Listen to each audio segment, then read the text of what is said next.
Hello and welcome back to the Good, Bad, or Bullshit podcast. And welcome for the first time for potential new listeners. My name is Crofton Steers. I am the coronavirus of this podcast. With me, as always, the Budweiser botulism of this podcast. I'm talking about Bo Schwartz. And the Guinness germs of this podcast. I'm talking about Michael Hodgins. Gentlemen, welcome back to the Good, Bad, or Bullshit show. Thank you. I feel like it should have been like the Guinness intestinal. Guinness gastro. I was looking for that rolls earlier. off the tongue better. You should have consulted me. I should have. Oh well. I didn't. It would have been better. Well, anyway, how are you gentlemen doing? Doing all right. I noticed something about myself and in vis-a-vis the whole COVID-19 thing. It now is impacting how I watch television shows that were filmed before any of this. I started watching Ozark, which seems okay, and like people are like sitting next to each other. I'm like, oh god, look, they're like 2 feet apart. Don't they know what 6 feet is? And I'm like, it actually is affecting me, and like people are all in each other's faces, and I'm like, this is like. It's seeped into my brain of how human interaction should be, and I'm like, wow, that happened kind of quick. That I'm like, it feels now unnatural to be close to a person who's not in your household, and when I see it, I feel like, oh, it's weird. One thing you see that with a lot is commercials, and I don't watch commercials because I'm a cord cutter, and I'm mostly I just don't see them anymore. But I was watching WrestleMania. And this was like right, enough time had come by that we were in like pandemic mode, but not enough time where now all the commercials have adjusted. But every single commercial is like some guy at a party eating a Snickers, or some people in a giant group eating a Snickers or throwing Snickers into a giant hole. Bottom line is, there's people are in groups not socially distancing all the time in commercials. Like, it's just crazy. Like, you can't even watch it. You're like, it takes you out of everyone. You're like, that situation would never happen again, Yeah, I'm sure we'll get back to normal. Like, I'm just assuming once it passes over, we're going to forget about it as quickly as we adapted. I hope so. But that'll be what it is, I think. Some things are going to persist. Maybe it's just like I was just chatting with some neighbor passerby the other day from a safe distance, of course, and just like the whole thing that's weird about this is unknowns. We're just like, because that's it. You're like, well, how long is this going to last? What is it going to look like after? Will there be a vaccine, or is this going to prolong for years? Is there going to be a treat? It's just unknown. Like, that's essentially the thing we're in, and it's just like that's a sort of irritating place to be, to be like, And I was attending like this sort of mental health seminar thing where the guy was speaking and said mental health right now is a lot related to people's ability, their personal ability to cope with uncertainty, and that everybody has a different tolerance with the level of uncertainty that they're willing to deal with. And it's funny because I realized that I've been working a new job since January. There's been a lot of uncertainty surrounding the job, even if COVID had not happened. And so I'm dealing with that uncertainty. And then you're dealing with, the uncertainty of this. And if in your life you had more uncertainty, then that would make it very challenging. And the other thing he said is that people tend to label what they're feeling wrong, and it's hard to address the way you feel if you label it incorrectly. And he says the two terms that are thrown around the most are anxiety and depression as like things that, but when those are medical terms, and really when COVID first broke, people were feeling scared often, like when we didn't know what was going on a little bit. And the way you deal with fear is not the same way you deal with anxiety. And anxiety is an overreaction to a situation, where a global pandemic, being scared during a global pandemic, is not necessarily an overreaction. That is like just good mental health. Yeah, it's almost irrational, right? Like, it's very irrational to be like, there's a pandemic. Ah! It's like, no, that is it. Actually, it would be less mentally healthy if there's a global pandemic going on, and you're like, oh, everything's cool. Yeah, you're like, wow, okay. Yeah, you're that would be a weird, detachment. If you were going to someone's funeral that you loved, and you were just like had a big smile on your face and like, this is an awesome day. Well, probably mentally you're not But as healthy as somebody that's upset in that circumstance. But like right? the way to prevent anxiety is like it's like there's medications and stuff in extreme cases, but the best way to do it is if you can, just like therapy, like if not personal therapy, like knowing what your triggers are, avoiding situations, having mantras that you tell yourself to calm yourself down, and techniques like breathing deeply and stuff like that. Like there's things that you do when you get in that state to unget you out of that state. Right. But you want to like avoid being in that state. And now with everything being so like potentially a trigger depending on what makes you irrationally anxious, it's like heightened for them. Like I could for the first couple of weeks I was paranoid. I still kind of am. I think I just let it slide off my back now because nothing's happened. But I'm like, every day I'm like, do I have it? I'm going out about my business, working and shopping, and I'm like, am I a carrier? I don't know. Like I think about it a lot. I could easily descend into like madness. You know what I mean? But yeah, kind of funny thing of especially with the whole like you may have no symptoms. Half of people have no symptoms. It becomes this weird like it's like a science fiction thing where you're like Galactica, who's the Cylon? Well, yeah, kind of. It's like some people have a mind control bug in them, but you don't know, and or like it seems like a sci-fi trope. You're looking around, someone's got it, but there's no way to know, and they don't even know. Some know, but some don't, and then you're like, agents. It's exactly. It's totally like that, and weirdly so. I also heard this thing where some people, I guess, are being fatalistic about it, of just being like, okay, well, whatever, it's out there, I might get it, whatever.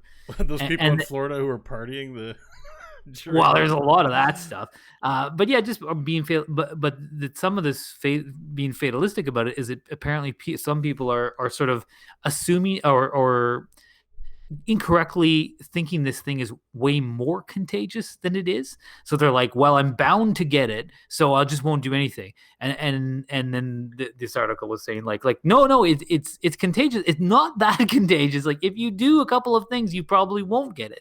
But so people think it's like super contagious, and that's not really the case. Yeah, those people don't understand proportions. Yeah, like it's like, yeah, if you go hear around the one number and they're like, oh my god, and you're like, well, actually the rate, you're more likely to be an uninfected person than an infected person. Yeah, I mean, it's still 3% so, of people have gotten it or something, not even. Yeah, I definitely was like that at the beginning, where I just assumed, okay, we're all gonna get it. It's just we need to get it in a way that's not going to be overwhelm the healthcare system. But it was in my mind, it was a guarantee I was going to get it.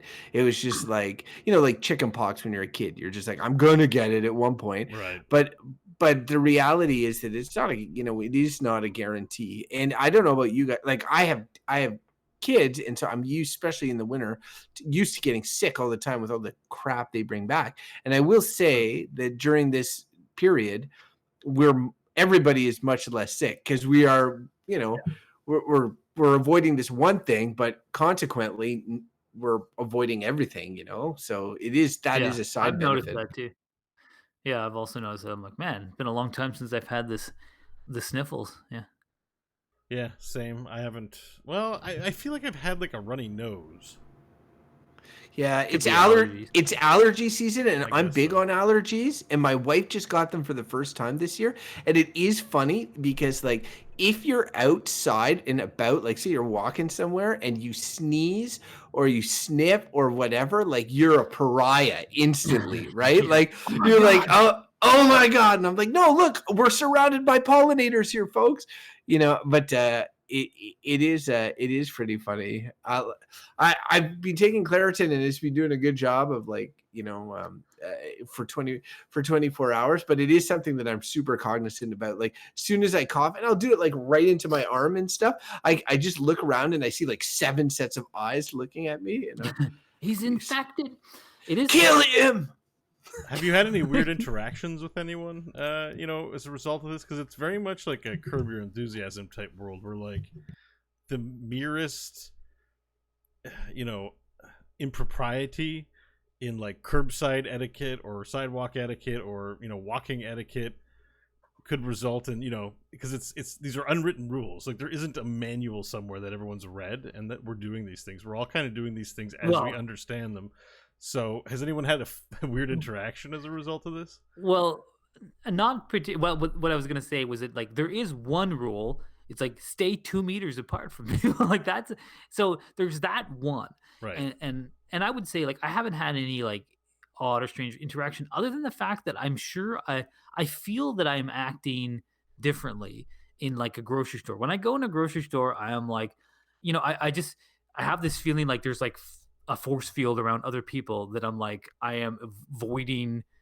I'm moving different weirdly, and I'm sure it's some people are probably like, oh, this guy's paranoid or whatever, just because I'm No, trying everyone's to. like that. Everyone's going through that Yeah, because all you gotta well, do is some touch people, the wrong thing. It's like a video game where you can't see the surfaces that kill you, some and you're just people like, are.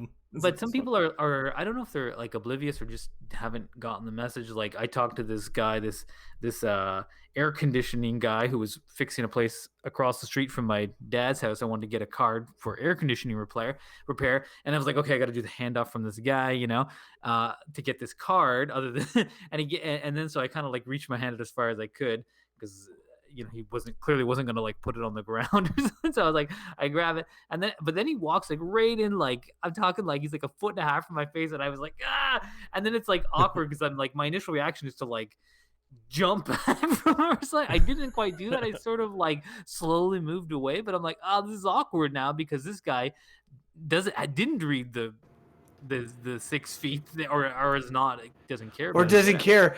I've seen a guy in the grocery Yeah. store who was just like walking towards the baked goods, and he didn't care who was in his way. And it was so funny because it reminded me of like Wesley Snipes in Demolition Man, because like people are just like, oh my god, just jumping out of the way, like, and he's walking here, got my croissants, all right, I'm out of here, and then an old lady's like backing Oh my away, and God. it is funny because it's like there is power in not caring, but it's power at the detriment of others, right? And that's the thing. We got to work together, and if you get jerks, then I was got one waiting. kind 'Cause of- the new lineups are bad though. Oh yeah, Because they don't. I was at the grocery store and I was buying things at the square part. The square counters of the grocery store. There's usual caches, self-service, the big square area where it's special because they have cigarettes back there, basically, and lottery tickets. So I was waiting in line at that part of the grocery store, giving a respectful amount of distance, and then an old lady walked up in front of me and just took the place in front of me. And I was like, should I say something? I was really pissed at the time. Anyways, but like, people are cutting in front of me in lineups because I'm trying to give a wide that's space, annoying. and people walk in, and then usually they're seniors, so I'm like, yeah, I can't be mad about that. it's funny. I just realized, like, I have no idea where they, like, because I don't smoke. I have no idea where they sell the cigarettes in, like, a grocery store or whatever. When you're explaining it, I'm like, yeah, I don't know where that is, But I Well, guarantee it's the square. that, like, It's the square area, like right in the front. Where all the caches are? There's always that square area where the boss of the cash register people hang out. I know there's always a little area where I you buy can't. a lotto You're like tickets 40, and, dude. Like you've never seen that part of every grocery store ever in our lifetime. maybe I just blur it. Like, I'm just going to a random cache. it's Like, usually like near where the fast checkout is. Then Yeah. behind there, probably where the manager sits, or to be like. I'm gonna look next time. Oh my god. There's Just, like, definitely most grocery stores have it. I'm like the opposite of Sherlock Holmes. You know how he identifies all You these didn't have little to things? investigate anything. You just had to be in the grocery store and use your eyes for looking. like it's right Yeah, there. just ignore the biggest clues are unapparent to him. All right. I have one Speaking of, also kind of. I've never Wait, I got one investigated other this very obvious cash register placement, very distinct square So area. in my most sort stores. of old person funny COVID story was I did go to a bakery pretty recently to buy also some croissants, Crofton, but unlike the jerk you described, I waited. This is a small bakery. This is like 3 people in the store at a time. And it's like, so there was only one other person in, and she's at the cash, and there's a line. And it was like a pretty old lady, like I'd say late 70s or something. And she's trying to buy bread, and it's taking forever. She's like, oh, I'll have this, maybe the spelt. Oh, no, the multigrain, I guess. And I was just like, just waiting. It went on for so long. And then then they get it, and it's now we're not doing cash anymore, right? So then Then they bring the machine out, and the lady's like puts her thing in, and they're waiting, and she's like, it doesn't work.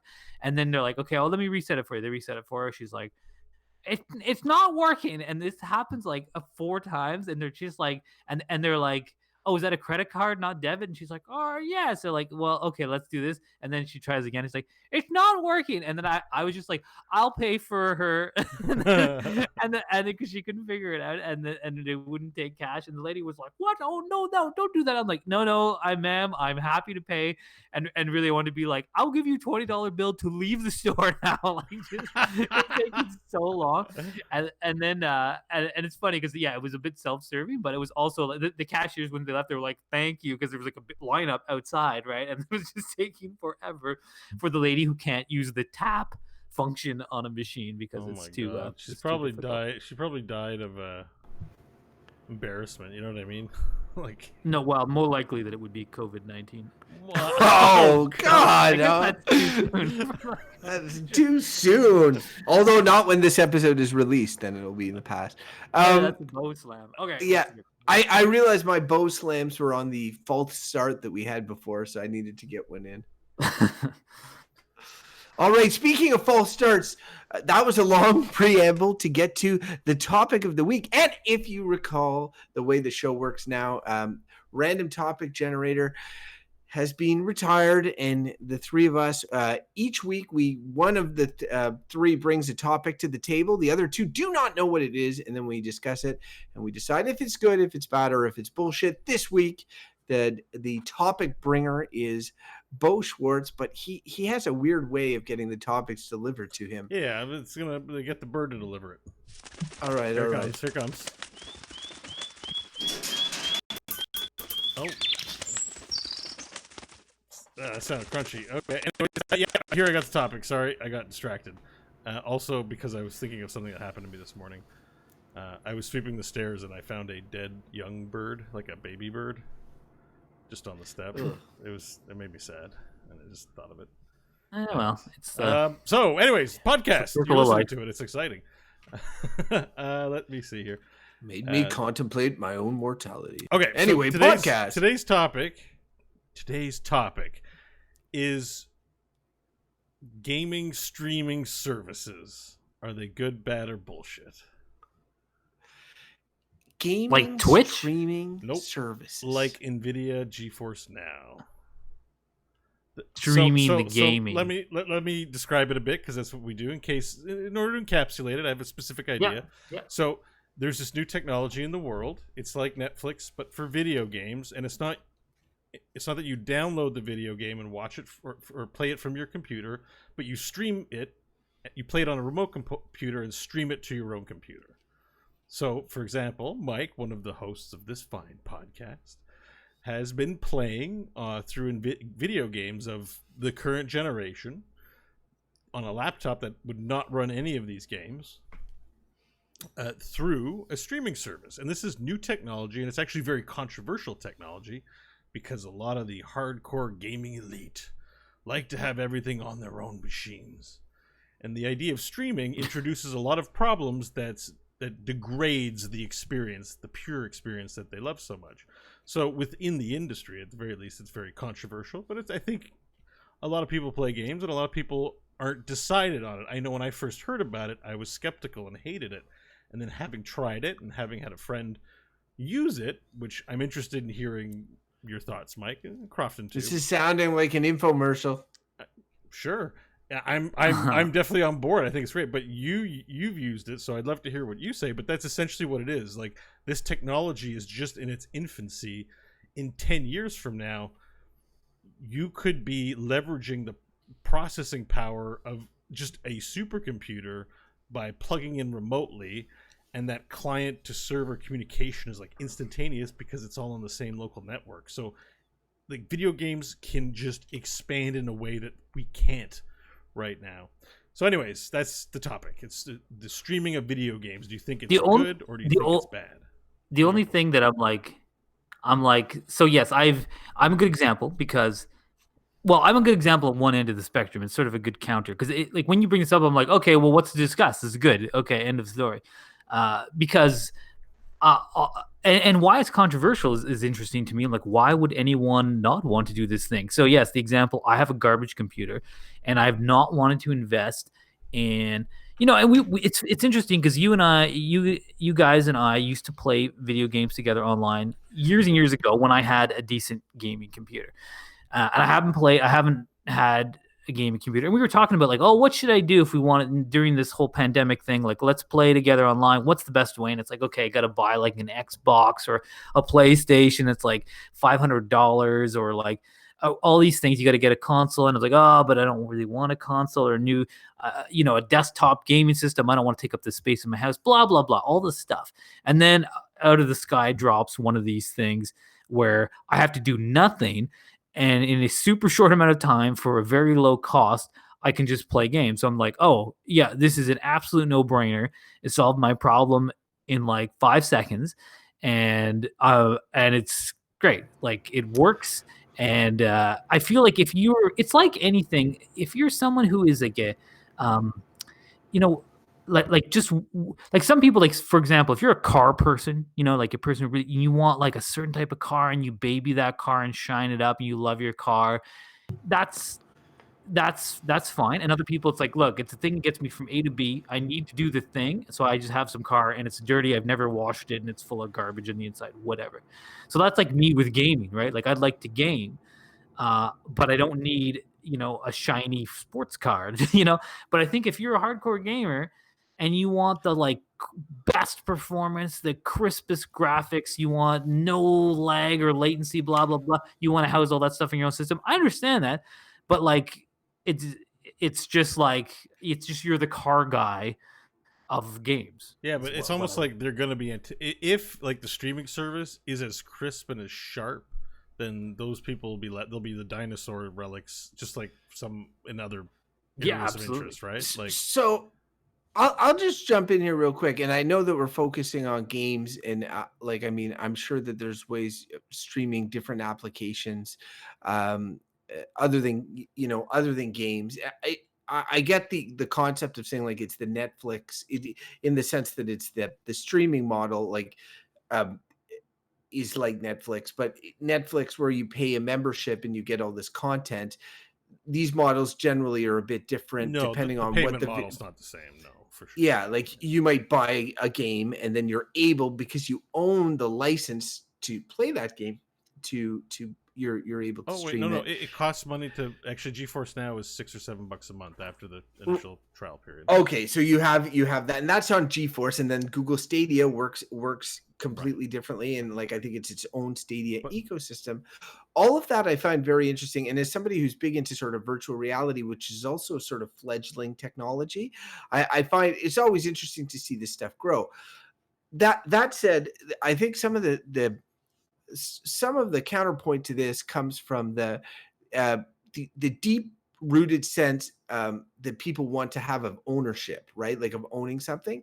When in around 2004 or so, when the massive multiplayer games were becoming big, where you would pay a monthly membership cost, um, to access a game, and if you stop paying that cost, you wouldn't have access to that game anymore.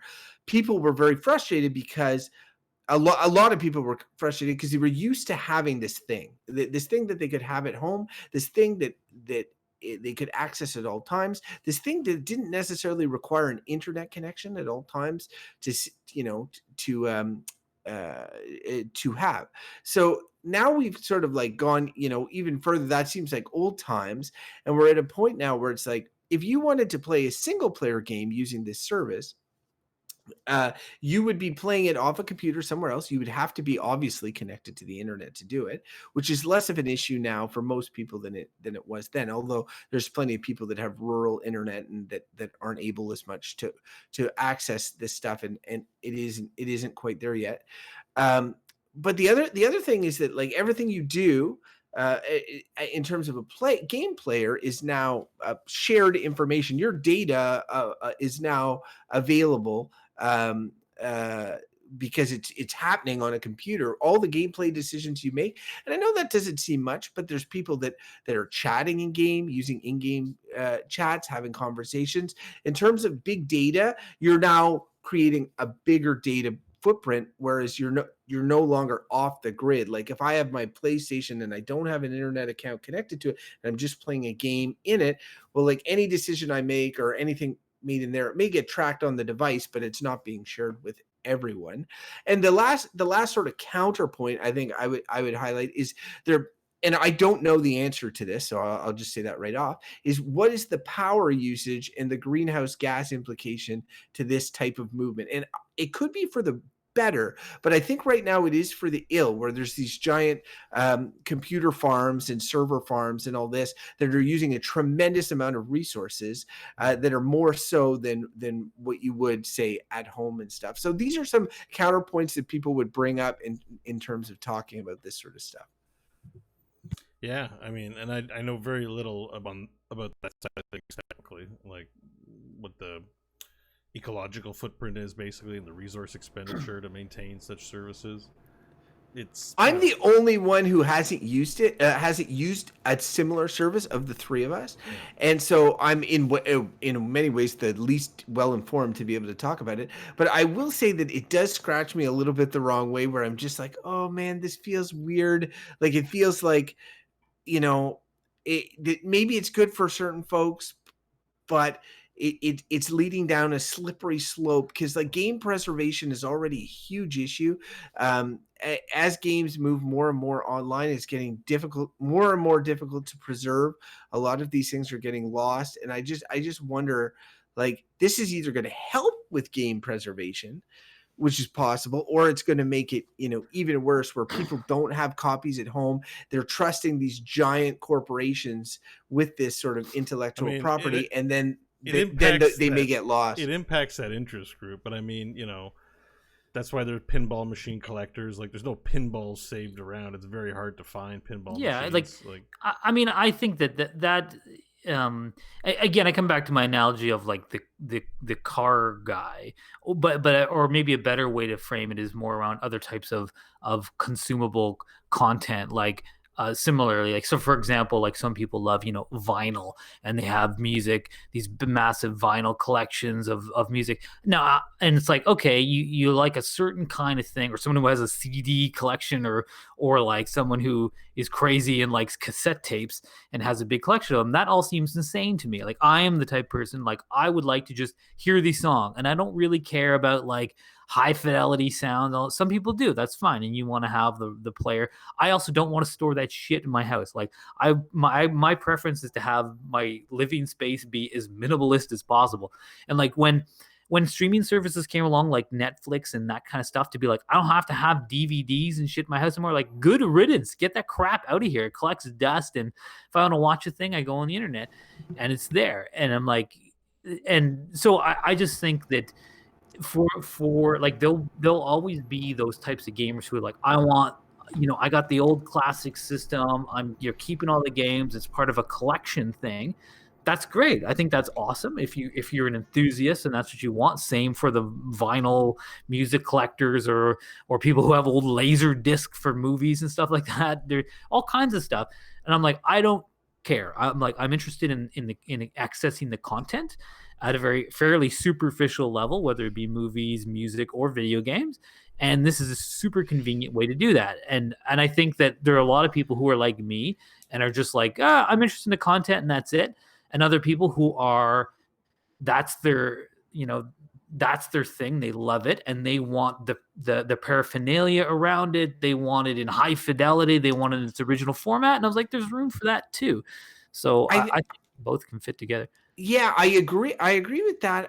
I'm more of a romanticist with regards to video games, and that therefore, like, the movement to put it all, to get it all out of our houses and to put it all online and all of that sort of stuff. I can appreciate some of it, but I like having digital versions, and I've shifted to digital versions of a lot of content, but there's bits and pieces that of like a movement like this, the digital streaming thing, that would accelerate the process and make everything like this, and put it all in the hands of these companies, in the way that Spotify has my music by the balls and Netflix has my video stuff by the balls. Like, they can put together a composite balls. no free balls. What's There's only hanging one off your thing dick? left. There's only one thing that's free, and these video services may grab it. And so, like, the thing is that when you own the content, or like you have a system with a hard drive or something that has it on there, then you can have sort of these experiences that aren't that may reflect who you are, and that aren't owned by these corporations. And I give you two examples, and these are more outliers. And I understand that it's not necessarily a way to say that something is good, bad, or bullshit. But so there's this story. I may have even told it on this show before. I read it; it struck with me. When you play racing video games, if you do the time trial, you can if you do a really good job, your car becomes the ghost car, right? And then you play it again, and you're trying to beat. It's a marker for your next Right. attempt to beat. Gotcha. Exactly. Then you play the time trial again, and you're like trying to race the ghost car. Like that's the best time, right? And so there was this story about this guy whose father died, and him and his dad would race against each other, and they would always set the ghost car back and forth, and then his dad set the ghost car so well that he couldn't beat the ghost car. And then his dad died, and he forgot about the video game console, and it was there in his house, and then at one point he digs it up and he starts playing it, and sure enough, the ghost car is on there, and it's his dad. Like, it's his dad's ghost car. Oh, wow. And so he tries racing against his dad's ghost, and it's a really good time, takes him forever, and then he's about to beat it finally, and then he hits the brakes and lets the ghost win, because he knows that as soon as he beats it, it's going to replace it forever, right? And that vestige of his father is gone. Now, to that story, I would add the compliment of my daughter's Animal Crossing island, which is crazy. And like, she has made so many choices and so much that reflects her 5-year-old self. Like, she's opened stores on the beach. She's created like all sorts of little spots. She's terraformed it. She's like, it's crazy to see what she does every day. And I own that, and that's sort of my thing. And I can go back to my daughter's Animal Crossing island. But if it was only available via streaming service or whatever, we were still playing the same game and doing the same thing, but it was streamed. There's no, like, at one point it could be gone very easily. Any of this data could be gone because it's at the whims of these giant corporations. And why would they keep servers up for things that are being unused? Whereas if it's in your house, at one point you dig it up, you're like, hey, let's check out so-and-so's Animal Crossing island from when they were a kid. Oh man, this is crazy, and you go back, it becomes a time capsule. Is that a good reason to say that these streaming services are not good? No, not necessarily, but it's sort of like a positive for physical media and having these physical things, because you can protect them or maintain them in a way that I wouldn't necessarily trust a giant corporation to. Whereas for music and Netflix, that's not a video. That's not really, unless you were big into playlists, maybe it would be something that you would be concerned about. But for me, there's less of that creative outlet. And I think at games like Minecraft as well, I don't play that, but like, people probably have created incredible things in Minecraft. If the only way you could play it was through these streaming services, then you're giving all this content, or making all this content available to these big companies. And yeah, like, there's a loss, there may be a loss there, or a risk there. That's all that's all you wanted to say. As devil's advocate. It's sort of, it's like, I enjoyed the story of the guy with his father and your daughter, when they're both great stories. As it pertains to this sort of topic, I feel like, I'm not trying to be dismissed. Like, I feel like dismissing them out of hand, not because they're not great stories about meaningful things, because they are, but just in the sense that, like, I don't see the difference. So it's like, if you save a game, if you're playing a game, you can save a game, right? So you have that save thing in its state that you've created it. And if that lives on a server somewhere, then I think basically any company, if you want to keep paying your $5 a month, will leave that there for fucking ever if you give them the money. versus like a hard drive, because like I have similar types of things. Like I've mentioned the show before, I used to do a lot of writing, and I had a computer that I had a whole shitty novel that I wrote on a hard drive on that computer. That computer one day decided to be dead and never work again, and there's no way to recover that novel. Not that, that's probably just as well for the world, but but the point is, like, that hard drive is corrupted. It Right. is perma gone. And then so the thing is, so for me to be like, okay, I have this important thing on something that frankly is like hard drives and things, I do not believe are meant to stand No. up too long. Like they're magnetically, unstable. And I think frankly, if the thing exists digitally, somewhere that can be transferred around. And yes, like, I mean, look, I don't love big companies controlling all this stuff, but like it's all kind of going that way anyways. And I mean, a lot of this stuff is transient or experiential mostly, right? Like, I mean, when you're playing a game or watching a Right. movie, you're watching it, you're playing it. And once you're not doing that thing, you're like, okay, is it a permanent thing? I mean, you would always have the memory of playing games with your father or your daughter, and that's different than the experience of doing No, it. One is a but there nostalgic trip, and I'm just saying, you probably, if you wanted to maintain that save game, could go back to it in 20 years. So like, it's not like, I mean, your point is there could be situations where they're like, look, we're discontinuing the service, all save games are gone, and you'll lose it. yeah, just to be clear, my point is, and like, while I recognize most games are transient experiences, a lot of them reflect choices you make, be it in building a character or building a world in Minecraft. And there are other games like that where they're like borderline creation tools. My thing is I look at what's happened with music, and I look at what happened with Netflix. Is this service that allows you to stream these games and access them at home, and like on toasters or pieces of crap computers or whatever, are those good? I think in many ways they provide access to so many people that might not otherwise have access, and I think there's a lot of positive there.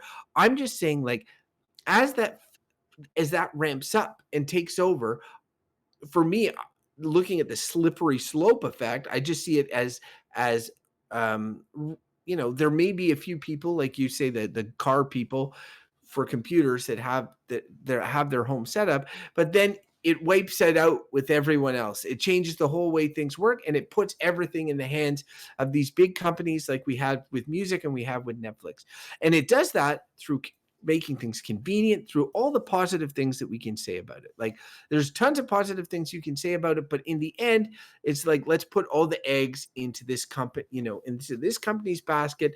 They control our data. And for me, it's just, I'm more sensitive on the video game side because I see these experiences that resonate with me personally more than like what movies are accessible or what music is accessible and all that, because I see stuff that you can create and build and all of that, and now we're giving it to them. And right now you have the choice. You can do it this way or you can do it that way. But I could see in not too long it be like the only way to play this game is it's a Google Stadia exclusive. You've got to be on it. All the stuff is on it. If your account is canceled, then you have this long before we wipe your entire world or whatever, to keep you stuck in their ecosystem, because But I you're mean, like, I'm not playing that anymore, but I don't want them to wipe my world, so I'm going to keep paying them. same. It's already this like it's already the same. Like you guys will mention like saying, oh, it's a PS4 exclusive or whatever. So it's like you can't play the game unless you buy that system or Nintendo. So it's like that's already true. A lot of content is locked in to where you can play it, and that's true of these streaming services too. You can't play all games. Some distributors won't allow it to be on there. So it's like, okay, whatever. And in terms of like, again, I come back to the whole like, yeah, I don't like big companies controlling all this stuff, but I'm like, I think it's a false belief to assume that was ever not the case. Like video games and movies and music are all big business enterprises. This is not something like a corporations control our water, or something fundamental for human beings. Like we're consuming products that are fundamentally created by giant corporations like Viacom or whatever, that owns like all these all this like supply chain of creative content. And it's not like it was like some person in their basement labored away and created some creative genius. Like that might have happened a little bit, but mostly they go through the chains of like content. You're muted, Crofton. I know you're going to jump in there.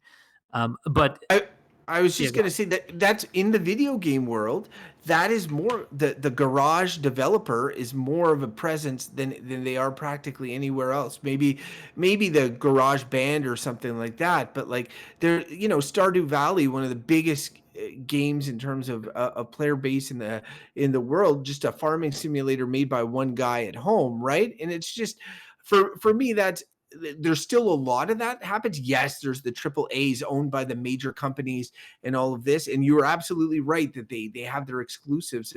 But once you buy their system and you buy their exclusive, then you have it borderline forever until things conk out. Whereas if you're locked into some sort of membership thing, especially if you're creating something within the game, like Sony recently released this game called Dreams, which allows you to make all these sort of things like worlds, games within games, and all of that sort of stuff. Now, if like you could not have a copy of the dreams and content that you're creating, and that it was locked behind a membership, and that if you cancel that membership, they'll say, well, you got 90 days before we wipe it all.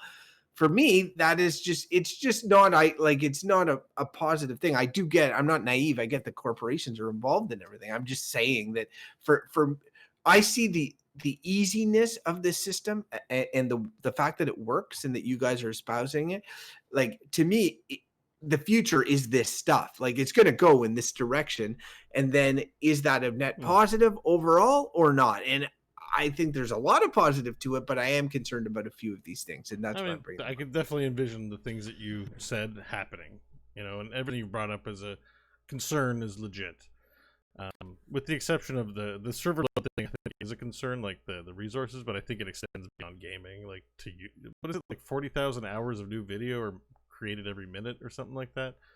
Like there's some insanely staggering number of new video minutes every second on YouTube, and it's content is staggering. It would take you a million lifetimes to watch all the video on there now, and we're still putting more on.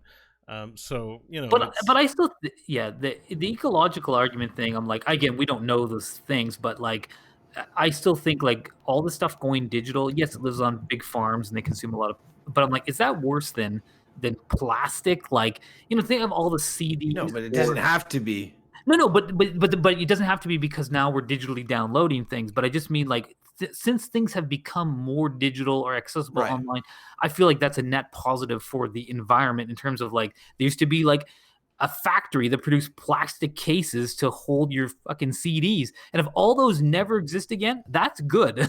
And I'm like, yes, there's a digital thing, but I'm like, I compare it to all that. I mean, this is a fossil fuel being made into a piece of plastics to convey your thing. It's not necessary.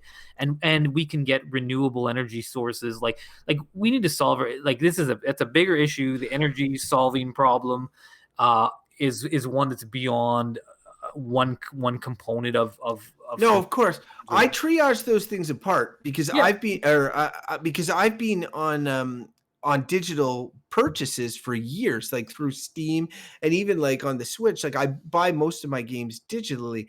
I then have them on the system. Now I know Steam, like it's a licensing thing. I get some of that stuff, but on you know, a lot of them I'm buying, and then I have the copy as long as it's on the hard drive of the thing or whatever. It's fine. I'm not gate kept. So when I'm talking about energy usage, what I'm meaning is like I'm not talking about the cost of the development of plastic and all this, which is still a big thing, and you're right, should be noted.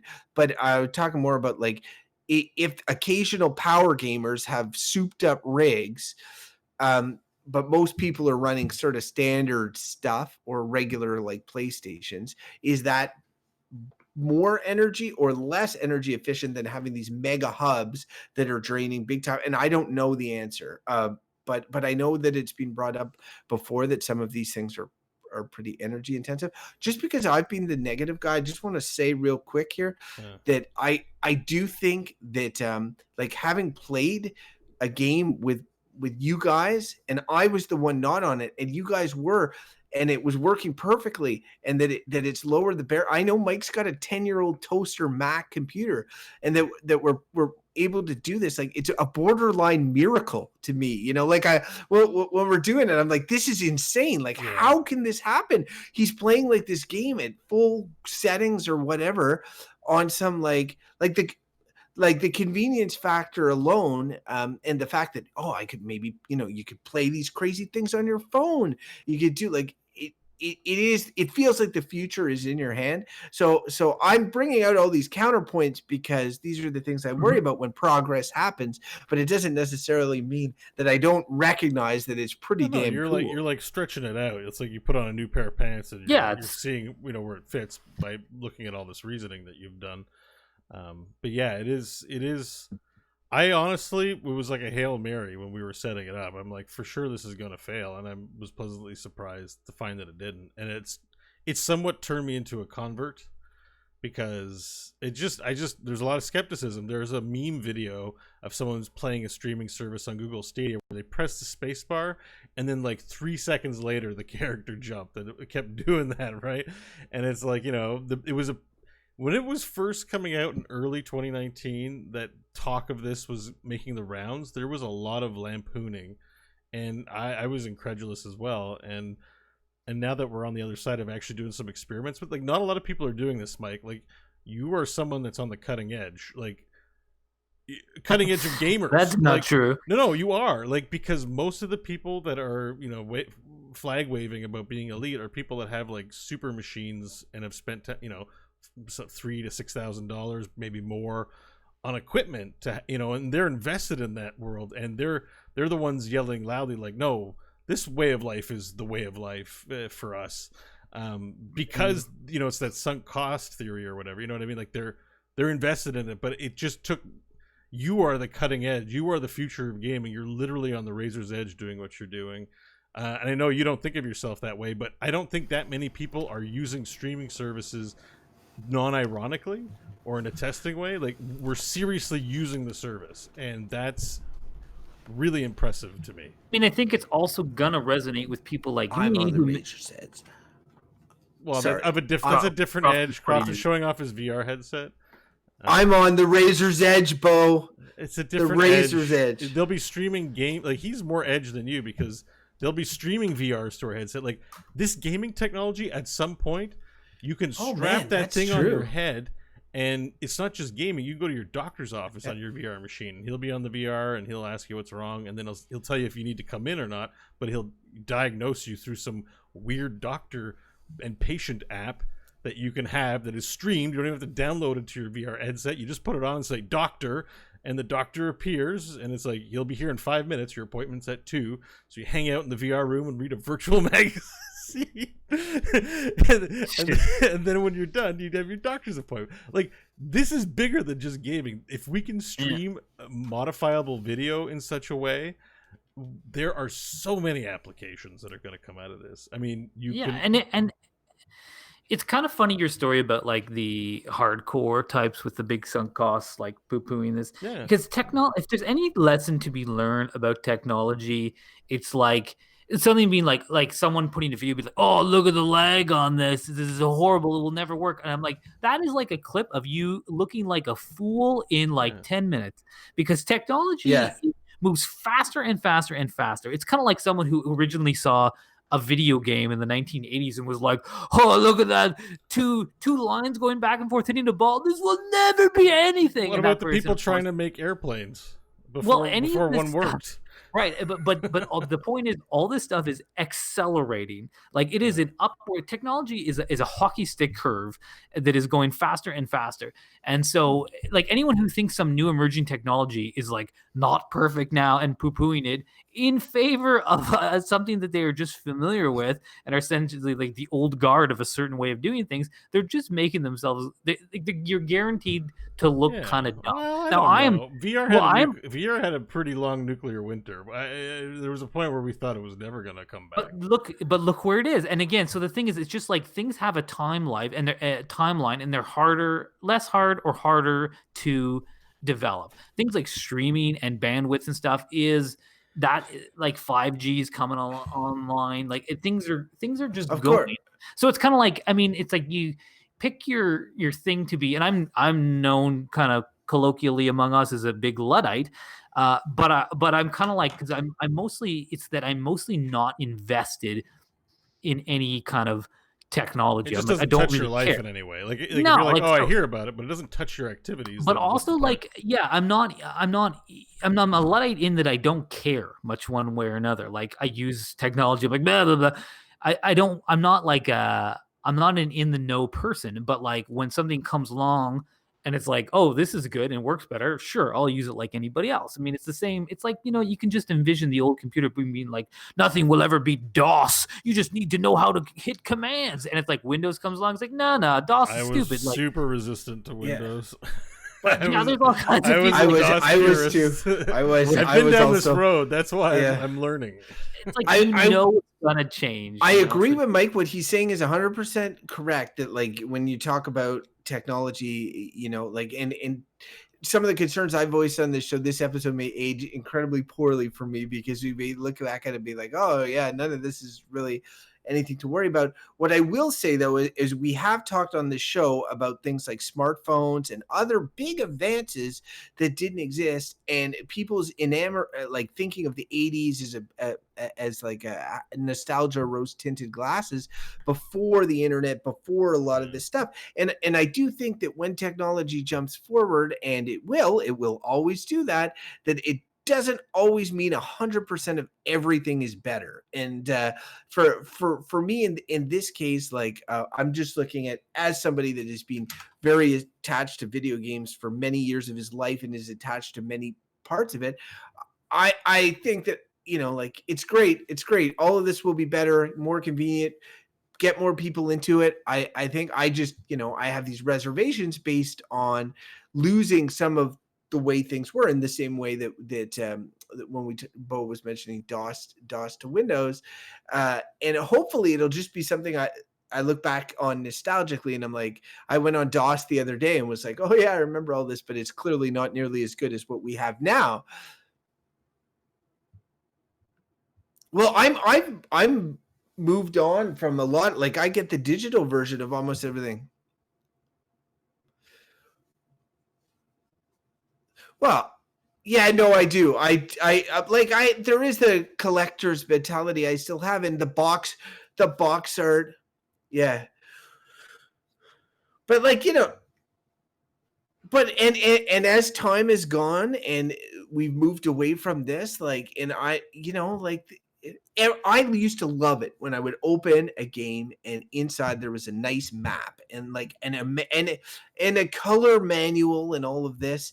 And yeah, absolutely, I'm nostalgic for all that. I was actually talking to my wife about, like, I could dig up a lot of these maps and like perhaps we could do like some sort of art project with it or whatever for the basement, because I got literally, as you can see, nothing on the walls here.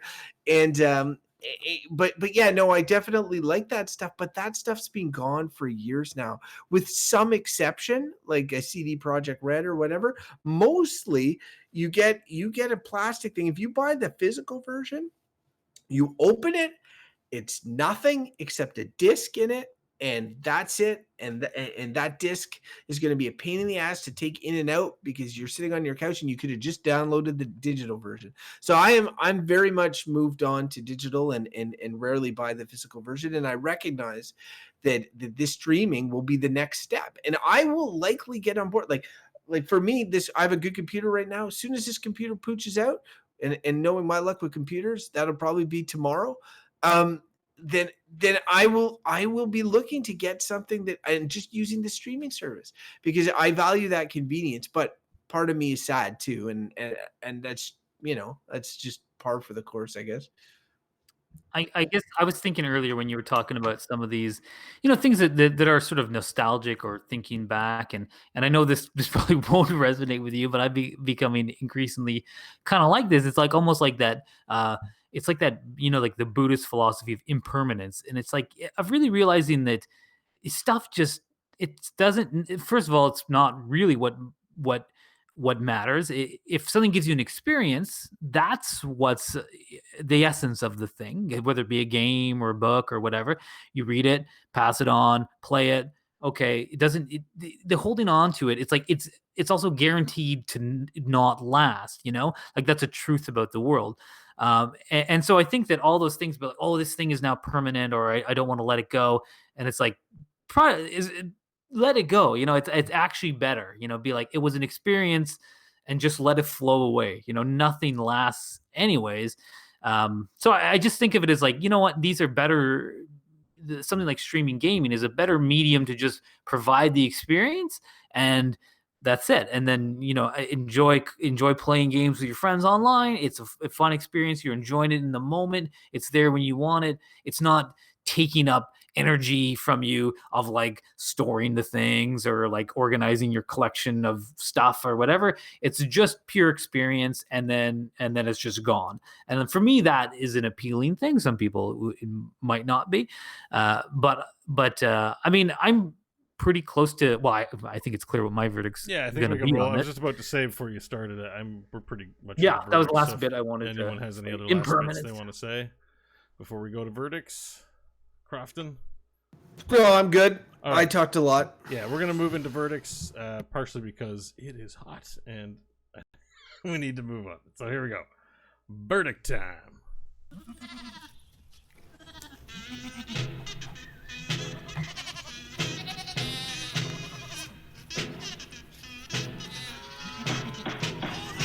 Order, I said. Order in the court. Order in the court. All right.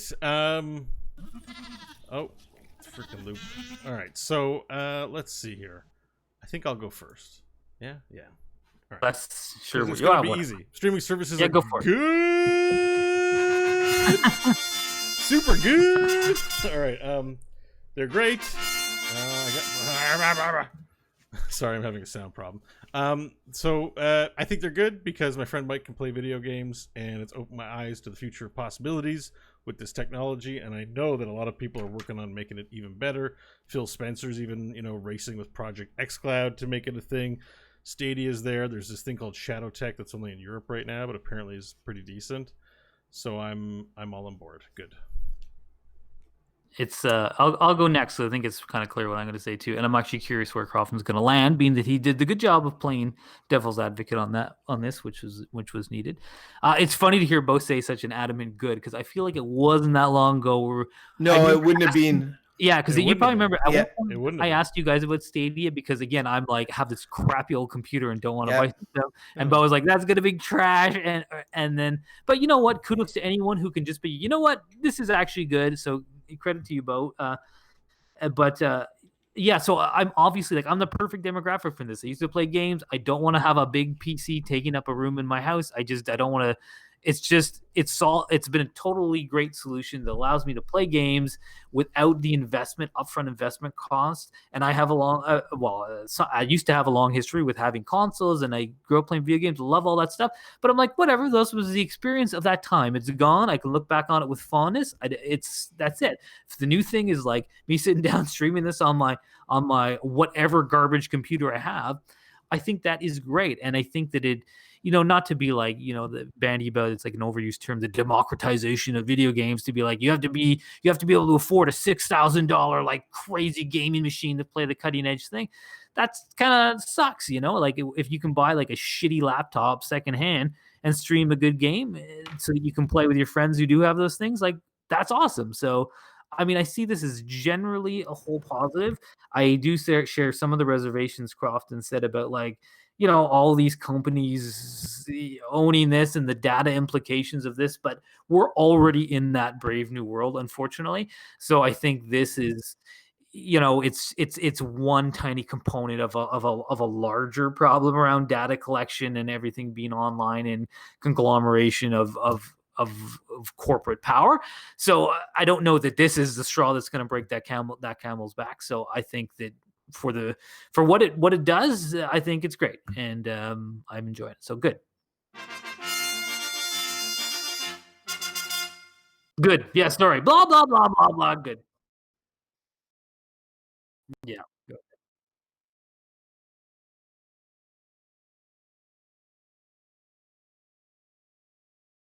I hit the mute button that time.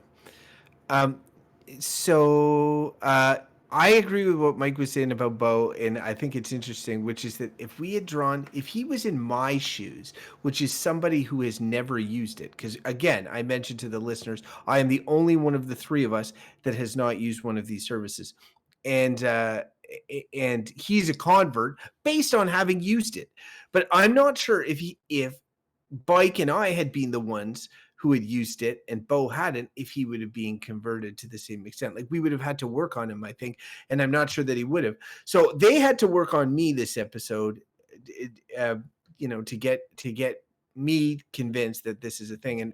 And the thing that we didn't talk too much about was how this makes games and video gaming in general technically more accessible to more people. And I like that a lot. Like I like the fact that what is an expensive hobby that is gate kept behind substantial hardware is now, like, those walls are coming down and allowing kind of anybody to get into it. And in the end, that's what's pushing my verdict, because I'm still cynical on a fair amount of stuff, or skeptical. Maybe cynical is too hard a word. Still skeptical on a lot of stuff. People were really down on Stadia, and one of the reasons they're down on Stadia is because Stadia was its own ecosystem. So if you buy the Google Stadia version of a game, you can only play that game with other Google Stadia people. We enjoyed the gaming streaming services because we use this NVIDIA one, which the way it works is you can play with, you can buy a game on Steam or whatever, and if you're paying for the membership, you can play it with other people who may have it on their computer in their house. So it allows you to do that. Now, a lot of companies are pulling their games off this service, even though you have to buy their games to use it, right? So there's a lot of corporate jockeying going on, and in my mind, a lot of bullshit.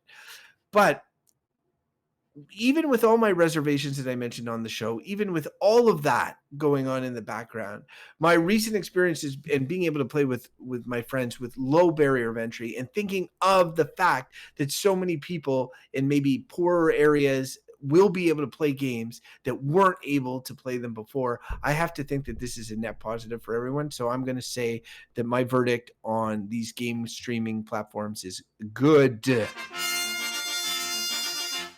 Oh, press that button. It's been pressed. You've got the trumpets. That's 3 goods for streaming gaming service. I'll just say I was literally on the razor's edge. You left out one important detail about Google Stadia and why it's also shit. It says the worst named console in the history of console.